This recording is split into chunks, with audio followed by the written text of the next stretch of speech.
नमस्कार, between the lines with Ranjan में आपका स्वागत है।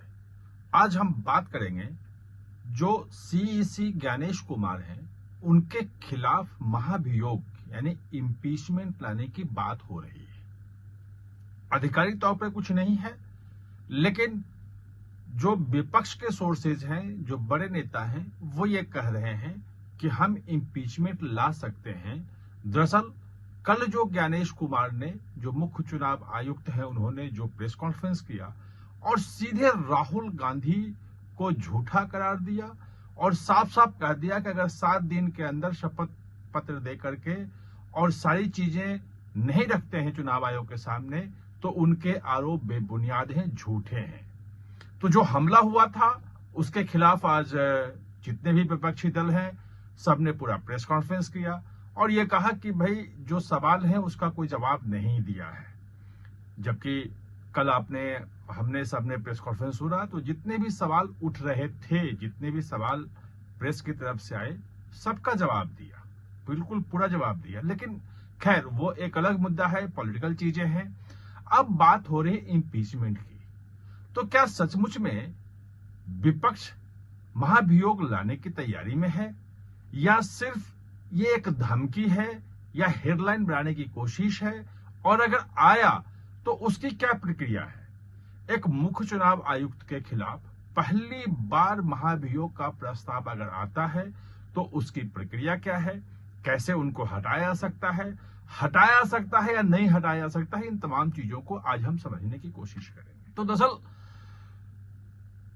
जो मुख्य चुनाव आयुक्त के खिलाफ अगर महाभियोग आता है तो जैसे यशवंत वर्मा के मामले हमने देखा कि प्रक्रिया वही होगी कि राज्यसभा या लोकसभा, दोनों में से कहीं भी वो प्रस्ताव विपक्ष रख सकता है। एक प्रस्ताव इसके पहले उपराष्ट्रपति जो थे जगदीप धनखड़, उनके खिलाफ आया था और वो प्रस्ताव गिर गया था। वो चूंकि संख्या ही नहीं हो पाई थी और इस बार भी उतनी संख्या नहीं है, लेकिन फिर भी इन चीजों को समझना जरूरी है कि आखिर इसके पीछे की पॉलिटिक्स क्या है और क्या मैसेज विपक्ष देना चाहता है।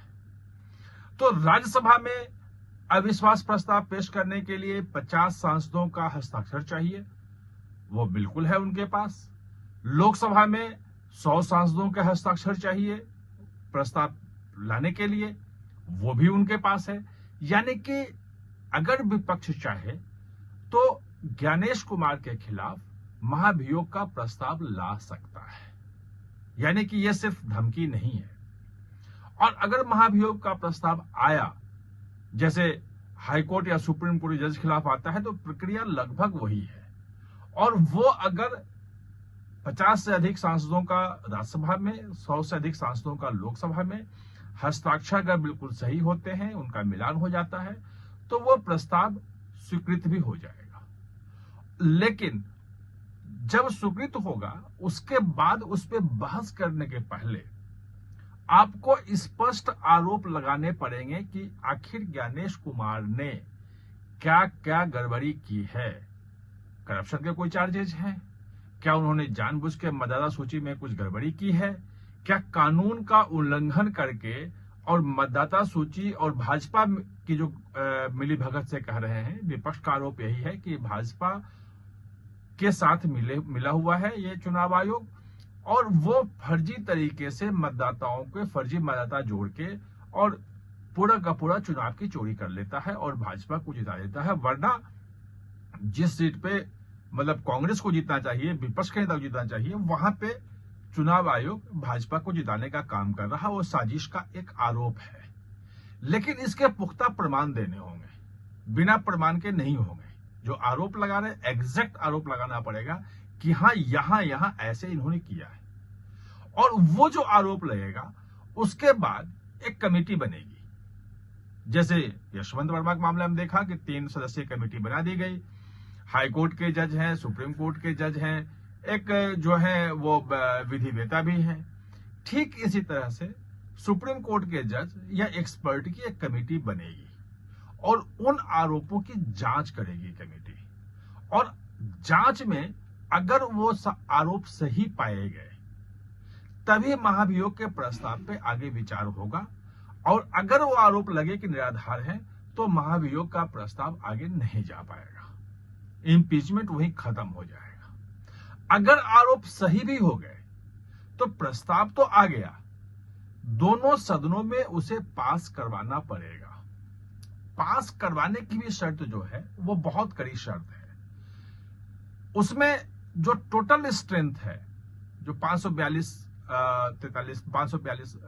लोकसभा का है, टोटल स्ट्रेंथ का हाफ, मतलब 543 का हाफ, यानी कि 272 कम से कम सांसद होने चाहिए विपक्ष के पास, जो उस पे करे। और जितने मौजूद वहां पे होंगे उस दिन वोटिंग के समय में, उसमें 2/3 चाहिए, यानी कि उतने तो सांसद ही विपक्ष के पास नहीं है, तो लोकसभा में भी नहीं हो सकता। और राज्यसभा में जो है वहां भी यही प्रक्रिया है, इतने ही सांसद वहां पे चाहिए, और ऐसे ही कुल स्ट्रेंथ का आधा और बाकी 2/3। तो सवाल यह है कि जब आपके पास सांसद ही नहीं है, आपके पास क्षमता ही नहीं है, तो महाभियोग लाने का क्या मतलब है? आज ये सवाल जो है ये तमाम नेताओं से जब पूछा जा रहा था, प्रेस कॉन्फ्रेंस में भी आया, तो स्पष्ट रूप से कहीं कुछ नहीं कर रहे हैं। विपक्ष के नेताओं का कहना है कि हम तमाम ऑप्शन पे विचार कर रहे हैं और उस ऑप्शन में एक महाभियोग भी है। लेकिन क्या सचमुच में महाभियोग ला करके जो विपक्ष है वो अपनी किरकिरी करेगा? अगर उनके पास इतने ही पुख्ता सबूत हैं महाभियोग लाके, और उसको जो कमेटी बनेगी एक्सपर्ट की, जजेस की, वो उसमें उसको साबित करवाना पड़ेगा। तो अगर इतने पुख्ता सबूत हैं तो हाई कोर्ट भी जा सकते हैं, सुप्रीम कोर्ट में भी चैलेंज कर सकते हैं। ये तमाम चीजें हो सकती हैं, ऑप्शंस बहुत सारे हैं। लेकिन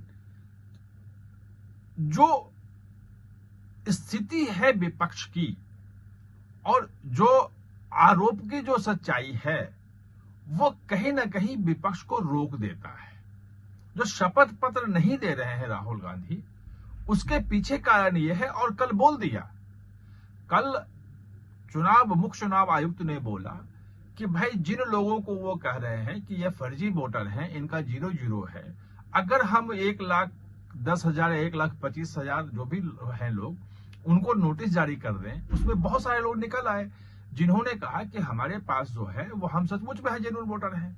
जो 0-0 जो एड्रेस है जिसको कह रहे हैं फर्जी है, उसमें उन्होंने कह दिया कि भाई 0-0 जो आपको दिख रहा है उसके पीछे ये कारण है, और जिसका घर नहीं है म्यूनिसिपैलिटी में, जिसके घर का नंबर नहीं मिला है, या सचमुच में जिसका घर नहीं है, जो सड़क पे है, वो भी वोटर है, और चुनाव आयोग उसकी भी चिंता करता है। यानी कि अगर विपक्ष को शपथ देने में राहुल गांधी को समस्या हो रही है कि उनके पास सबूत नहीं है, तो महाभियोग के साथ जो आरोप हैं वो उसके साथ सबूत कैसे देंगे?